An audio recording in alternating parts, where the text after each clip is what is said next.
Ассаламу алейкум, балдарыбыздын атын койгондо кулагына азан айтылган эмес. Эч нерсе болбойбу? Эч нерсе болбойт. Негизи ал сүннөт амал.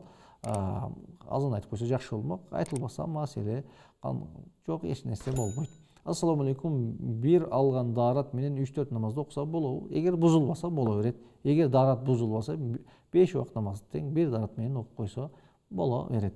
Ассаламу алейкум устаз, магазинде, базарда сатылган жумуртканын намаз окуган инсан жесе болобу? Анан ракымдарга даараты жок, Куран окуса болобу? Магазинде, базарда сатылган жумуртканы намаз окуган менен намаз окуган адамдын жеген жөнүндө эч кандай айырмасы жок. Балким сурооңуз туура эмес. Маркумга Куран окуганда даараттуу болуш шарт эмес. Бирок гусул болуш керек, даараттуу жок болсо дагы Куран окуй берсе боло берет. Суроого жооп бердик, андан кийинки суроону алып келсеңиздер. Эгер суроо жок болбосо маселеге түшкө ишенсе болобу? Түш бир нече түргө бөлүнөт. Жакшы түш, жаман түш деп коет. Анан кийин адам баласы көп ойлогон нерсе дагы түштүгө киришим. 3 түргө бөлүнөт. Жакшы түштөр баары Кудайдан, жаман түштөрдүн баары шайтандан. Анан адам баласы кеч келе бир нерсени ойлоп жүрө берсе, ошол нерсе түшүнө кирет. Бул жөн эле васваса. Жаман түш көргөн болсоңуз эч кимге айтпаңыз. Кудайдан кечирим сурап, коргоо сурап коюңуз. Ал эми жакшы түш көргөн болсоңуз эч кимге айтпаганыңыз абзел. Эң жакшы көргөн адамдарыңызга айтсаңыз болот, аларга дагы айтпай коюңуз жакшыраак. Анан түшкө ишенип эле ар нерсени ойлонуп кыйнала бериштин кереги жок. Биздин чоң энелерибиз айтып коет, түшүң түлкүнүн богу дегендей, ал түшкө ишеништин кажети жок. Ассаламу алейкум, аялдардын таалим сабагы кайсы күндөрү болот? Рахмат. Аялдардын таалим сабактары кайсы күндөрү болушу жөнүндө менде так маалымат жок. Ислам университетинде ар 6-күнү ушул сабактар уюштурулганын билем. Анан кийин таалим сабактары кайсы күндөрү болушу жөнүндө менде маалыматым жок. Жолдошум намаз окуйт, тилекке каршы кайненем жана кайнатам арак көп ичет. Жолдошум алардын ичип аткан арагын төгүп же ырытканы күнөөбү? Үйдө арак ичилсе ырыска качат дейт. Албетте, арак ичүү бул чоң күнөө. Арак бүткүл жамандыктын башаты. Бирок аны ата-энеге андай мамиле кылынбайт. Ата-энени бир жакшылыкка чакырганда аларга жаш баладай мамиле кылынбайт. Аларга эң негизги түшүндүрүү иштерин жүргүзүш керек. Айта бериңиздер, акырын жакшы мамиле кылып, жакшы сөз айта берсеңиздер, жакшы сөз жыланды ийинен чыгарат дегендей, балким арагын таштайт. Алла Таала инсаф берсин. Саламатсызбы? Намаз окуу чоң ниетим бар. Аял намаз окуса кандай жакшы дейт. Албетте Алла Таала жардам берген болсун намаз окуганга. Намаз окуңуз, намаз окуган сооп, намаз окубаган албетте күнөө. Ассаламу алейкум устаз, шифа үчүн бозо ичсе болобу? Ачытпай жаңысын. Демек ал бозо деп эсептелинбейт. Эгерде ачытылып бозо болгон болсо, бозону ичкен дурус эмес. Бозо арам деп айтылат. Менин ата-энемин ыраазычылыгысыз 2 жолу турмуш курган жигитке турмушка чыккам. 5 жыл болду, балалуу болбодук. Мен эмне кылсам болот? Кеңеш бериңиз, рахмат. Чоң күнөө кылгансыз, ата-эненин айтканын кылбоо бир чоң күнөө болуп эсептелинет. Алла Тааладан кечирим сураңыз, көп тообо кылыңыз. Өткөн ишке эми өтүп кетиптир. Кудай Таалагадан кечирим сурап, ата-энеңиздин ыраазычылыгын алыңыз, кечирим сураңыз. Алла Тааладан кечирим сураңыз. Алла Таала сиздерге салих элине, жерине, мамлекетине кызмат кылган урпактар насип кылсын. Ассаламу алейкум, карыз намаздары бар инсан нафил намаз окуса болобу? Биринчи карыздарын котулуп, анан нафил окуш керекпи? Жок, андай биздин Ханафи мазхабында андай маселе жок. Намазыңызды окуй, парызды дагы, нафилди дагы окуй берсеңиз болот. Карыз намаздарыңыз болсо, анын дагы казасын тез окуп бүтүрүп койгонуңуз абзел. Бул суроого жооп бердик. Андан кийинки суроо болсо бериңиздер. Болбосо биз темабызга кайталык. Ассаламу алейкум устаз, кабырдагы суроолорду айта кетсеңиз дейт. Кабырда бир нече суроо бар. Эң биринчи суроо Роббиң ким? Сенин Кудайың ким? Роббиң ким деген суроо суралат албетте. Пайгамбарың ким деген суроо суралат. Намаз эң биринчи суралуу нерселердин бири намаз дагы деп келет, карыз деп келет. Ошондуктан биз бул жакта көп Кудайды зикир кылып, көп Кудайды эстеп, Роббин ким дегенде Кудай дей турган деңгээлде болушубуз керек. Биз бүгүн мигранттар жөнүндө сөз кылып атабыз. Балким ушул миграция болуп четке чыгып кетүүнүн пайдасынан зыяны көп болсо керек деген нерсеге токтолуп өттүк. Бүгүнкү күндө өзүбүздүн каада салтыбызды чаңган адамдар жок эмес, толтура. Жакында эле бир адамга жолуктум. Орустар да жакшы дейт. Мен Россияда иштеп жүрөм дейт, орустар да жакшы дейт. Өзү менен өзү, тууганың менен ишиң жок, өзүң менен өзүң тез бутуңа турасың, тез байыйсың, тез үй саласың. Бизде ушул жардам, тууганыңа жардам берип жүрүп эле кыйналып жүрөбүз.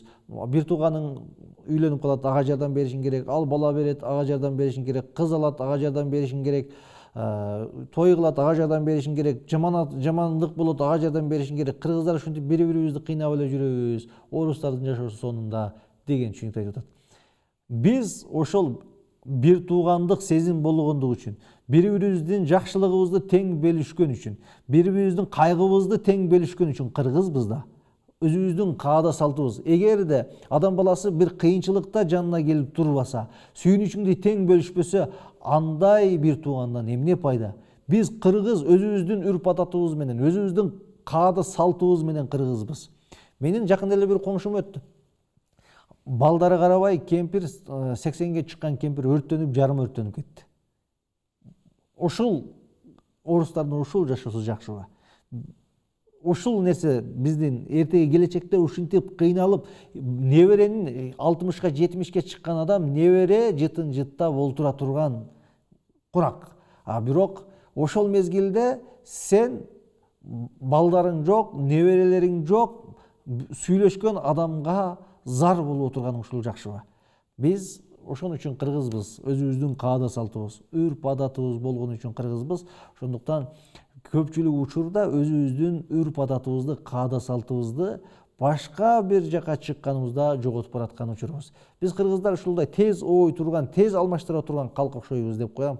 Кээде ушунчалык тез өзгөрөбүз, кээде ушунчалык тилибизди тез өзгөртөбүз, кээде каада салтыбызды тез өзгөртөбүз.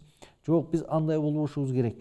Биз өзүбүз калпагыбыз менен, ушул кыргыз тилибиз менен, өзүбүздүн каада салтыбыз менен кыргызбыз. Андан кийин көпчүлүк адамдар кече жогоруда айтып өткөндөй, кыргыз тили эч нерсе эмес, кыргыз тилин билсең эч жака жарыбайсың, кичине гана 5 миллион элде орус тилин билсең дүйнөнү кыйратасың, англис тилин билсең дүйнөнүн бурчуна барасың деп, өзүбүздүн тагдырыбызга өзүбүз балта чапканды балким байкабай атабыз. Мен тил үйрөнгөнгө каршы эмесмин. Канча тил билсең, ошончо адамсың дейт. 10 тил бил, бирок өзүңдүн кыргыз тилиңди унутпа. Балдарыңды, келечегиңе, өзүңдүн элиңе, өзүңдүн ата-энең сүйлөгөн тил менен кыргыз тилин үйрөт. Балдарың кыргыз тилин чамбасын.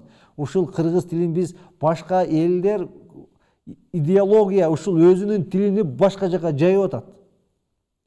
Ушунчалык деңгээлде миллиард бөлүп атат. Биз өзүбүз дагы кайдыгербиз, мамлекетибиз дагы кайдыгер. Бүгүн Орусияда миллионго жакын мигрант жүрөт, ошого кыргыз тилин үйрөтө турган мамлекеттик бир мекеме жок бүгүн. Эмне деген шермендечилик. Бүгүн бизде канча элчилик болсо, канча посол болсо, ошолордун баарында өзүнүн тилин үйрөткөн мекемелер, өзүнүн тилинде окуткан мектептер бар. Ал эми биз өзүбүздүн тилибизди чанып жүрөбүз. Келиңиздер ойгонолук. Келиңиздер ойлонолук. Өзүбүзгө кайталык, кыргыз тилибизге кайталык, өзүбүздүн каада салтыбызга кайталык демекчимин. Ассаламу алейкум. Эгерде балдардын атасын балдарды таштап кетсе, 5 жылдан бери карабаса, алимент төлөбөсө, лишение родительных прав кылса, күнөө болбойбу. Албетте, бул чоң күнөө, балдарыны карабай кеткендиги өзүнчө бир чоң күнөө. Балдарына көңүл бурбагандыгы чоң күнөө болуп эсептелет. Эгерде алимент төлөбөсө, карабаса, анда чара көрүңүз. Кандай чара менен болсо дагы балдарына ала турган тыйынтыпты алсаңыз болот. Ассаламу алейкум. Сейф бизнес жөнүндө Чубак ажы уруксат бери деп айтышат. Ошол туура жалган, доомат, туура эмес сөз. ал ажеке антип айтпайт. Устаз мен билем, устаз менен мен сүйлөшүп турам, устаз антип айтпайт. Ассаламу алейкум устаз, тумар кылып такса болобу, ширк болуп калбайбы? Тумар албетте дурус эмес. Пайгамбарыбыз айтат, тумар илүү бул ширкке алып барат, ошондуктан бул нерседен алыс болгонуңуз жакшы. Поездде Москвага жолдо жүргөндө 3 сутка өтөт, ошол убакта поезд токтобосо, олтурган убакта окуса болобу? Таямал окуй берсеңиз болот. Мен бир нече жолу ушул поезддин ичинде баратып, бир нече жолу намаз окудум. Намаз окуганга мүмкүнчүлүк бар, шарт бар. Азыркы өзгөчө бүгүнкү күндө мүмкүнчүлүктөр бар, ошон үчүн туруп окуганыбыз абзел. Саламатсызбы? Менин күйөөм менен жакшы жашап жаттык эле. Алдыңкы аялы турмушубузду бузуп, күйөөмө тийип алды. Мен 2 балам менен атам үйүндөмүн. Эми эмне кылышым керек? Албетте бул көйгөй үйлүү бир маселени айтып атасыз. Балким сизден дагы бир маселе чыккандыр. Ошондуктан эгерде жашайм деген болсо барыңыз, сиз менен да, биринчи аял менен да жашай берсин. Эгерде сиздерди карабай бир күнөө кылып кетсе, албетте чоң күнөө. Анан кызганычтан улам мындай жаман жакшы нерсеге барганыбыз дурус эмес. Ассаламу алейкум, быйыл балабызды кайда окутарыбызды билбей бир коллежге окутуп койгонбуз. Балабыздын окууга көңүлү жоктой. Ислам институтуна которууга мүмкүнбү? Мүмкүн, келип көрүңүздөр. Эмнени кайсыл жакта окуган, сабактарын салыштырып көрөбүз. Кыргызстан Ислам университетине келсеңиз, жардам бергенге аракет кылалы.